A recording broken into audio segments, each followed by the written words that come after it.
Welcome to Road to Success, the key to your next level in business.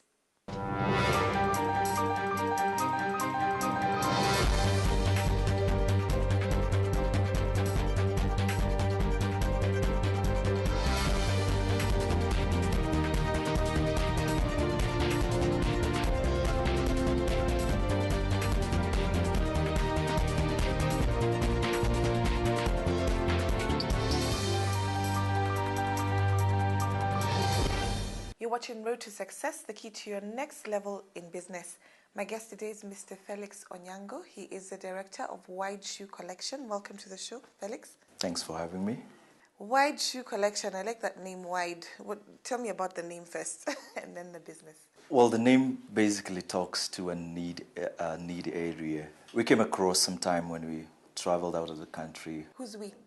We, that's me and my wife, Okay. who are the co-directors of a Wide Shoe Collection. She happens to put on shoes that are wide fitting, and it's kind of a bit difficult for her to find shoes that are fitting and trendy within. So when we travel out of the country, we saw that concept somewhere where they specifically address people with wide fitting. Where was that? Was it in America or in Europe? Where did you go? Somewhere in America. So we saw that concept, and they were basically had outlets that cater for people with wide fitting and big fitting shoes. So when we looked at it, and we realized it's a need area that is not addressed locally, or maybe not addressed specifically locally here.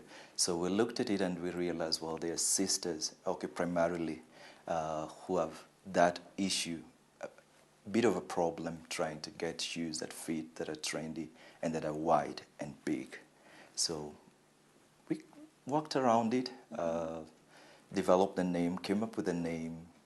2 years after that particular moment, we decided to roll out, and here we are today. So you focus on just women, and then of course now your niche is wide shoes that are for big prints and wide.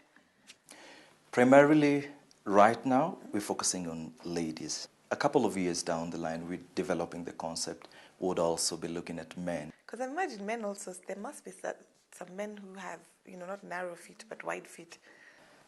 Well, that's for sure. Not even just wide, but even big fitting.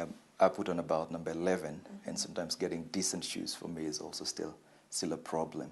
So sometimes you have to make do, but we realized it was a bit easier for us to take off with the ladies concept first, and possibly men will catch up with that down the road.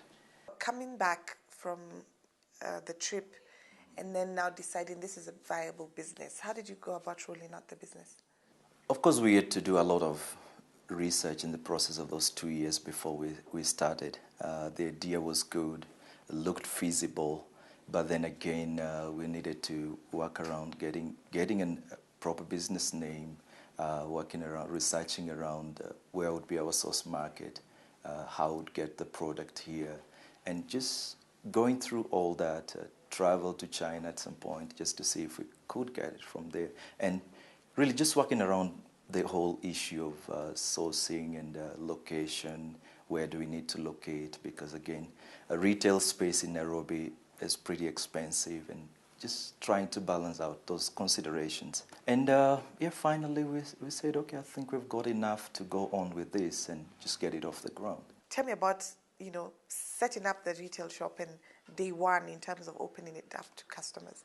The first day, you've got all this in place, and got the outlet where we wanted to locate our store, and got somebody to do the interiors and all that, and well, we're good to go. So we put in the little stock that we had, opened up, and well, of course, you've been sounding it off with friends and family and that, and you're expecting you'd have a flow on the first day, and down the week you've hardly sold 5 pairs, and sometimes you move to yourself in the shop and you're wondering. But as we've kept on with it and just trying to market and create awareness, create some more publicity. Gradually, we're seeing people coming around. Tell me about that bit of the marketing. How do people know that you exist? We've got a website, and we also, apart from the website, we got a company to do for us search engine optimization that helps you develop a presence on the internet.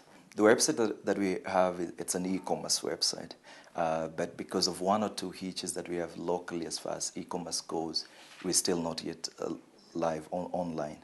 But it's possible for somebody to actually order online. Then we've put in a process where one can pay, then we have them delivered. So we're able to do that from the website. But we expect maybe down the road as things ease up, especially on e-commerce, we should be able to do online business as far as the shoes are concerned. Apart from the website, we also got into social media, like Facebook is quite big with the demographics that we're looking at in terms of ladies and stuff. So we got into Facebook, do a bit of advertising in Facebook, done a bit in local media, but not so much. Also, apart from that, doing more of word of mouth, and also going all out on just satisfying the customers who come in, so that through them you get some more referrals and it builds up that way. How did you go about pricing your product, the shoes, and for your market? Basically, at White Shoe Collection, our pricing range is competitive, such that the better part of the population out there can walk in and find the kind of shoes that they are looking for, and at prices that are reasonable enough for them to be able to afford. White Shoe Collection is actually a place for anyone to come and pick shoes and at affordable prices, and especially for those of us who have wide feet and don't really know where to go. That's true. That's correct. We need to take a short break now, Felix. When we return, we'll hear more about White Shoe Collection. Don't go away.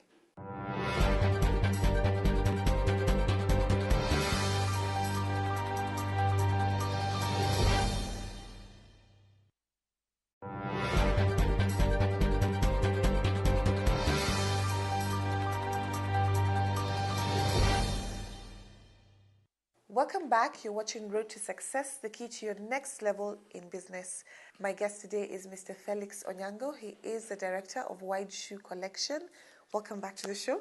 Thank you. Tell me about challenges. You know, obviously, you've now been in business for a couple of years and brought a product that people need. What are some of the challenges in the business? Issues to do with the capital.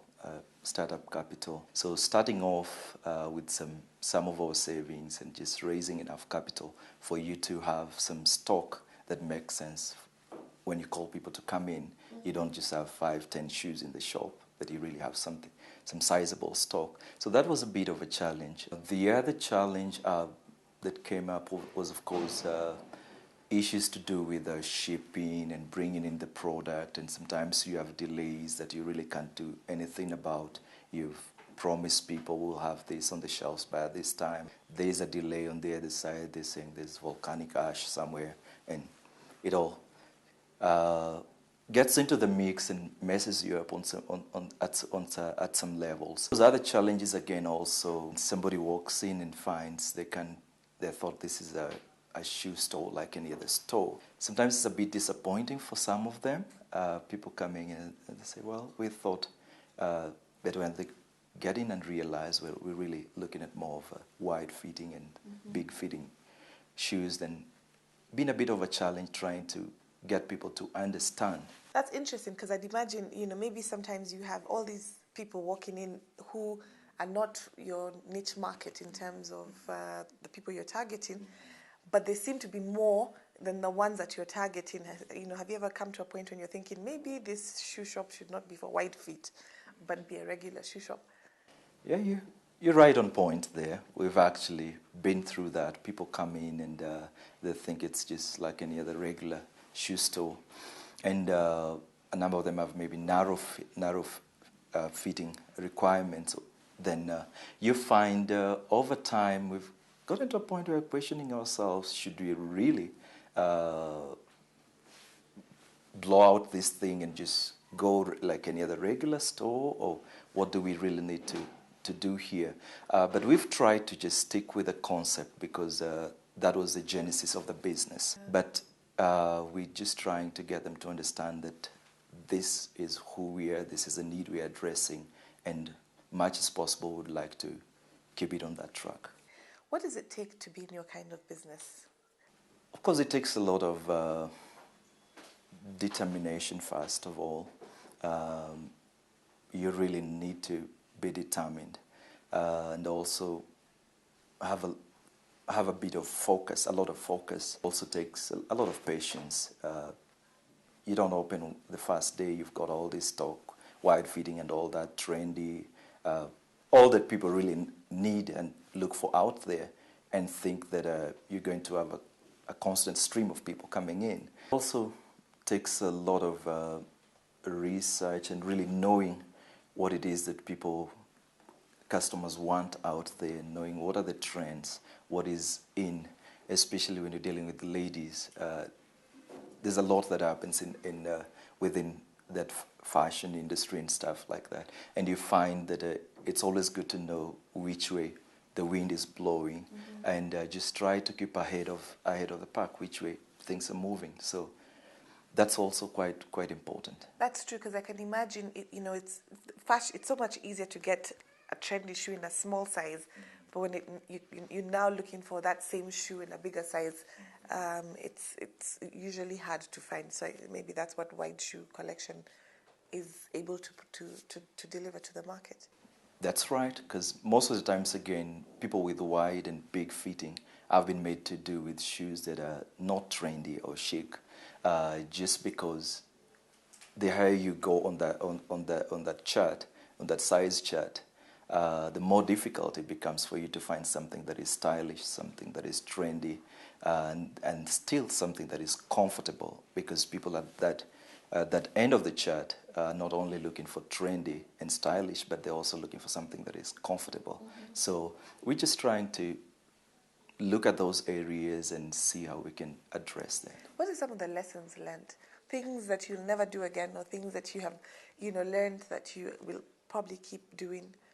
One of the lessons, of course, is around sourcing, and sometimes you feel this particular product would do well, but sometimes it's not really what the customers want, and you go in and you have a lot of that, and then you find you're stuck with that because it wasn't so much built around maybe response from the customers. So we've learned a bit along down that road. It pays to listen to the customer and know which way they're going, because after all, it's about the customers out there. 5 years from now, 10 years from now, Wide Shoe Collection, what do you see? We're seeing Wide Shoe Collection having a regional presence, of course, within the main cities in Kenya, just having a regional presence, and mostly really catering for the needs of that segment of the ladies' population out there that have been suffering for quite some time because they can't easily access shoes that are wide and extra fitting. Felix, thank you very much for coming to share your story with us. It's been a pleasure having you on the show. Thanks a lot for having me. You've been watching Road to Success, the key to your next level in business. Have a great week. God bless.